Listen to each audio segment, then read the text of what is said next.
Assalamualaikum warahmatullahi wabarakatuh dan salam sejahtera bagi kita semua. Pada pertemuan kali ini kita akan membahas isu-isu kontemporer. Isu-isu ini sebelumnya sudah dibahas pada kegiatan Latsar CPNS Angkatan 15 tahun 2020 di Puslat Bank KDOD LAN Samarinda. Ada 3 isu yang menarik yang akan kita bahas pada pertemuan kali ini. Yang pertama, penyalahgunaan dan peredaran gelap narkoba di Indonesia. Yang kedua, revolusi industri 4.0. Dan yang ketiga adalah COVID-19. Baiklah, kita masuk ke materi yang pertama, yaitu penyalahgunaan dan peredaran gelap narkoba di Indonesia. Situasi nasional sebagai darurat narkoba. Kenapa dikatakan demikian? Karena letak geografis Indonesia yang memudahkan narkoba masuk ke Indonesia. Indonesia terdiri dari ribuan pulau sehingga ini memudahkan para pengedar maupun bandar-bandar besar untuk memasukkan barang haram tersebut masuk ke wilayah Indonesia. Tentunya selain letak geografis, ada bonus demografi yang menjadikan Indonesia sebagai pangsa pasar yang sangat potensial. Selain tentunya menyasar anak-anak dan orang dewasa. Minimnya fasilitas rehabilitasi dan stigma terhadap penyalahguna narkoba ini, akhirnya para penyalahguna narkoba ini enggan untuk masuk ke panti rehabilitasi. Tentunya juga ditunjang sistem penegakan hukum yang belum memberikan efek jera. Selain itu, modus operandi dan model narkoba semakin bervariasi.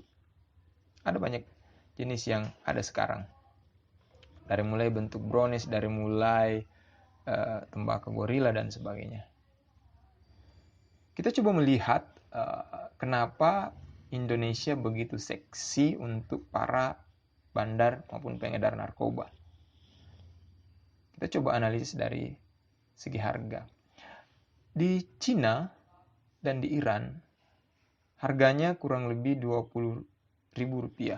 Di Iran sendiri Rp50.000. Sementara ketika barang tersebut masuk ke Indonesia, harganya bisa mencapai Rp1.500.000 per gram.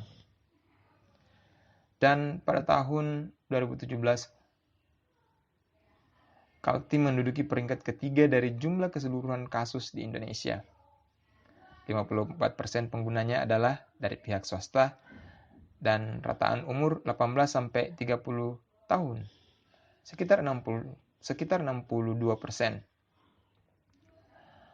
Apa sih yang menyebabkan penyalahgunaan narkoba sehingga terjadi di lingkungan kerja? Yang pertama, tuntutan dan risiko pekerjaan.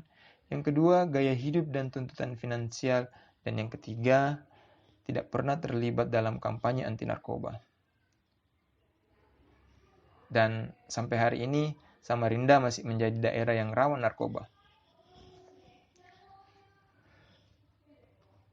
Kecanduan narkoba dapat disebabkan oleh yang pertama, narkoba berjenis halusinogen, depresan, stimulan, sabu-sabu, maupun tembakau jenis yang baru yang lain, seperti obat PCC. Penggunaan narkoba kadangkala itu terjadi ketika kita dipaksa oleh teman. Penggunaan narkoba bisa juga pada saat kita berkumpul atau berkreasi dengan keluarga maupun teman. Ada juga yang menggunakan narkoba secara situasional. Jadinya tidak memiliki ketergantungan di sini. Terakhir, penggunaan yang intensif. Di sini sudah memiliki efek ketergantungan. Nah, bagaimana sih cara kita mengenali para pengguna narkoba tersebut? Yang pertama dari ciri-ciri fisik. Mengantuk, tidak menjaga kebersihan tubuh. Dari segi tingkah laku, dia senang mengurung diri. Dari segi emosi, selalu curigaan, agresif, dan sangat susah untuk berkonsentrasi. Kita masuk ke materi selanjutnya, yaitu revolusi industri 4.0. Globalisasi telah memasuki era baru yang bernama revolusi industri 4.0. Menurut Klaus, melalui The Fourth Industrial Revolution, menyatakan bahwa dunia telah mengalami 4 tahapan revolusi. Yang pertama, revolusi industri 1.0 terjadi pada abad 18 melalui penemuan mesin uap, sehingga memungkinkan barang dapat diproduksi secara massal. Yang kedua, revolusi industri 2.0 terjadi kepada abad ke-19 sampai 20 melalui penggunaan listrik yang membuat biaya produksi semakin murah. Yang ketiga, revolusi industri 3.0 terjadi sekitar tahun 1970 melalui penggunaan komputerisasi. Dan yang terakhir, revolusi industri 4.0 sehingga terjadi pada sekitar tahun 2010-an melalui rekayasa intelijensia dan Internet of Things sebagai tulang punggung pergerakan dan konektivitas manusia dengan mesin. Revolusi industri 4.0 secara fundamental mengakibatkan berubahnya cara berpikir, hidup, dan berhubungan satu dengan yang lain. Era ini tentunya akan mendisrupsi berbagai aktivitas manusia dalam berbagai bidang, tidak hanya dalam bidang teknologi saja, namun juga pada bidang yang lain seperti ekonomi, sosial, dan politik.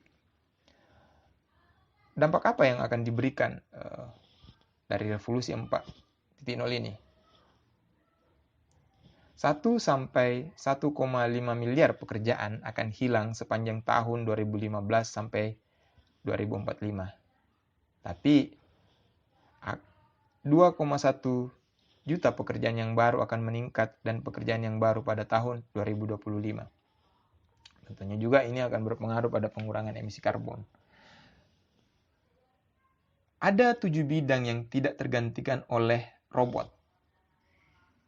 Yang pertama yaitu industri kreatif, guru, tukang cukur, terapis, teknisi, caretaker, pekerja kesehatan. Sebagai generasi milenial, kita harus membekali diri kita dengan skill yang akan kita pergunakan pada masa yang akan datang. Yang pertama, complex problem solving. Yang kedua, social skill. Ketiga, process skill, system skill, cognitive skill yang terakhir. Nah, bagaimana sih kita menerjemahkan industri 4.0 ke dalam birokrasi? Tentunya dengan melakukan inovasi-inovasi sesuai dengan kebutuhan-kebutuhan yang ada di kantor atau tempat kita bekerja. Mempercepat pengurusan surat, antrian yang panjang, itu akan merubah semuanya. Terus prakondisi yang disiapkan agar tidak terjadi akses negatif. Tentunya prakondisi-prakondisi ini sebagai seorang individu sudah kita alami sejak kita lahir. Perubahan yang satu ke perubahan yang lain. Dan dibuktikan dengan kita masih bisa beradaptasi sampai dengan sekarang. Selanjutnya materi yang ketiga tentang pencegahan COVID-19. COVID atau coronavirus adalah penyakit yang baru yang dapat mengganggu pernapasan dan radang paru. Penyakit ini disebabkan oleh Severe Acute Respiratory Syndrome coronavirus 2. Gejala klinis yang sering muncul sangat beragam, seperti gejala flu biasa sampai komplikasi berat seperti pneumonia. Nah, bagaimana sih COVID ini berpindah atau menular orang lain? Pertama, dengan droplet. Yang kedua, kontak fisik dengan yang terinfeksi. Yang ketiga, menyentuh hidung atau mulut yang menggunakan tangan yang terpapar oleh virus. Kapan kita harus waspada terhadap kondisi kita? Pada saat demam, batuk, pilek, dan nyeri tenggorokan.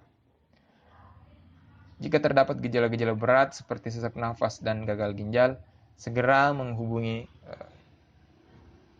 puskesmas atau rumah sakit terdekat. Tentunya COVID ini memberikan efek domino untuk aspek sosial, ekonomi, dan keuangan.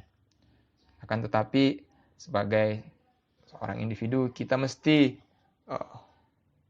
mematuhi protokol kesehatan untuk COVID-19 ini. Yang pertama yaitu memakai masker, menjaga jarak, dan mencuci tangan.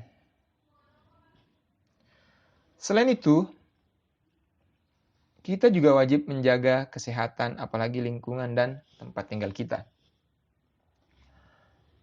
dengan cara sirkulasi udara di dalam ruangan diperbaiki.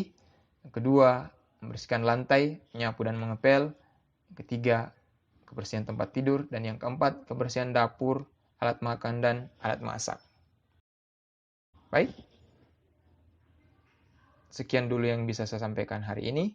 Sampai bertemu kembali pada materi-materi berikutnya. Terima kasih banyak atas partisipasinya. Assalamualaikum warahmatullahi wabarakatuh.